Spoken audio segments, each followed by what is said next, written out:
What's up, everybody? This is Trysta. Please subscribe to This League. Tap the bell, comment below, and give us a like. On this episode of This League, I'm going to actually do the thing that nobody would ever expect me to do, which is this. I'm going to defend Ben Simmons.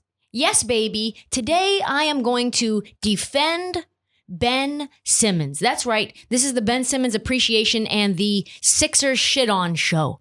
Time to shock the world, Marty. Let's drop the beat. I've spent, I think, a lot of time, an inordinate amount of time thinking about Ben Simmons. It's not an obsession per se, but it's something. I don't know. He's an interesting character, and I spend way too much time on him. It always moves the needle, though. And as more news comes out, my final verdict is now this.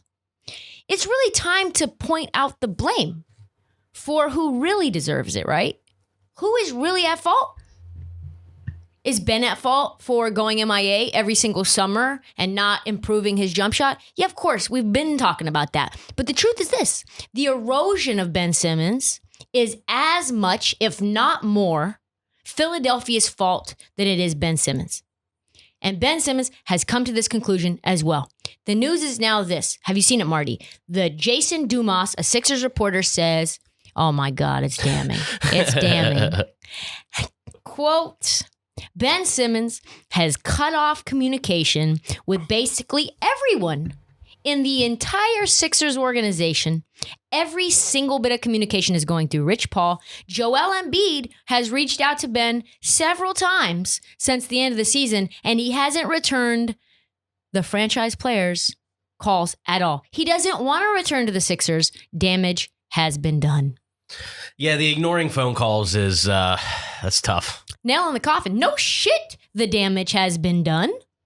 I mean, you had, Doc Rivers bus-tossing Ben Simmons after that Game 7 loss. You had Joel Embiid bus-tossing Ben Simmons after that loss. You had Sixers fans being like, this guy fucking is trash. We should have never had him. I mean, it was a full Philadelphia mutiny, and you are curious as to why Ben Simmons might not want to return anyone's calls, because now they're scrambling. Now they realize things aren't as easy to execute as they thought. I don't know, because you guys fucking bus-tossed him, and now he's like, fuck you guys. This is not salvageable. He really was treated about as poorly as like any like star caliber. I mean, we can like have that debate, but like any like star caliber type player really has been in the last like 20 years by his own team. Like, it's nuts, and fans. It was like a shining moment for me. Sure. But also like just terrible. If I was Ben in Ben's camp, I'd be like, man, this is fucking awful. Like, seriously, like, what did Philly do to him?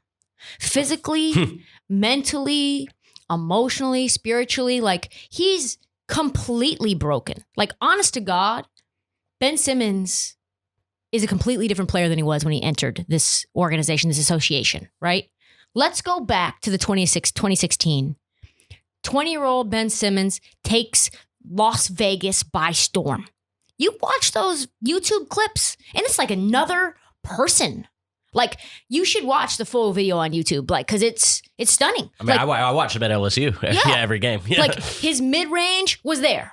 Like, he has a step back. Like, he can go coast to coast. He can do so many more things then at 20 than he can do right now. He's aggressive in those moments. He's confident in those moments. And now Google him against the Atlanta Hawks, Game 7, Eastern Conference semifinals, tentative, completely broken, doesn't even want to be involved in the plays, passes up an open layup, an open dunk, rather. And to me, that is now, after much Ben Simmons thought, the culmination of many years of Philadelphia just breaking him. The mistakes of the organization, how they use him, the fans, expectations. So let's recap. 2016. Questions about Ben Simmons' character dominate the lead up to the draft. Brett Brown coached Ben Simmons for Team Australia, and he convinces Sam Hinkie to take him number 1. I think it's a good pick. Yeah. It's a good pick. He looks great at Summer League. Despite not shooting amazing, he at least shot a bit. Then he rolls his ankle in the Sixers' final scrimmage and suffers a fracture of the bone on his right foot. Yeah. Although this is where it gets interesting. It was supposed to be a 3 to 4 month recovery, and the Sixers decided to shut him down for the entire fucking year. Sus. Yeah, I mean, they were still in full tank mode. Yeah, for sure. Full tank mode. Not great for the boys' confidence. Yeah, and it was coming off, that was, I think, like Embiid's first season where he played. Yes. So, yeah. I mean, it was like back-to-back mistakes. Yeah. 2017, 2018, first year in the NBA, he wins Rookie of the Year. Lots of dispute on that. Highly contested. 16, 8, and 8. Took over 12 shots a game, 12 triple-doubles. His stats actually improve in the playoffs. Doesn't obviously have a three-point shot. Still 60% free throw shooter, a little less. Sixers vow to work with him on this shot. Never happens. 2018, 2019, best year in the NBA. He has an all-star selection. No three-pointers, of course. Free throw shot improves. Whispers about his work ethic begin to filter out. Also, a Sixers issue, in my opinion. They can't have things. Just shut it down. Shut down these little rumors. 2019, 2020. Ben Simmons regresses on offense. Becomes a defensive star. Decides to go full defense mode, no offense mode. You can't get me in trouble if I just only do one thing, and that's to be elite on one side of the floor. Season begins with handing Ben, despite Ben saying, listen, at this point, I think I'm good. I'm not going to, he says on a podium, this is crazy. I am not interested in getting better at shooting a jumper. I'm not going to do that. Like, I'm going to focus on the things that I do well and not the things that I do poorly. Stunning. Sixers decide at that moment to give him 5 years. I want to say $170 million, $190 million. Sounds about right. All right.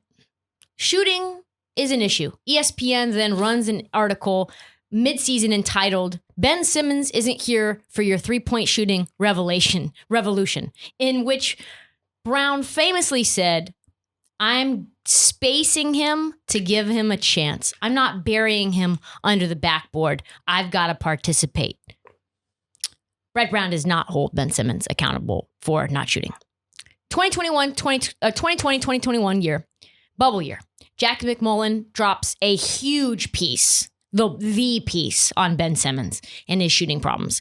And with the whole quote, Ben Simmons hears the talk, but his process is not an experiment. Also, Sixers PR, what are you fucking doing? Again, like, protect this man.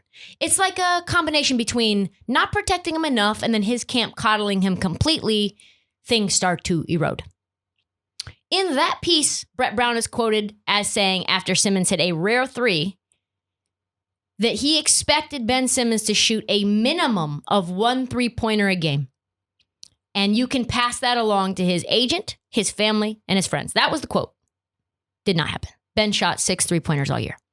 Then an injury kept him on the sidelines after they get swept in the first round. Sixers front office claims everything's fine. We're all good. Everything's good. Ben Simmons is a star. We love him. He's part of our long-term plans. He's our guy. And then they decide to shop him to try to get James Harden. So he is a part of the James Harden deal that eroded only, let's be clear, it only eroded because Houston decided for it to erode.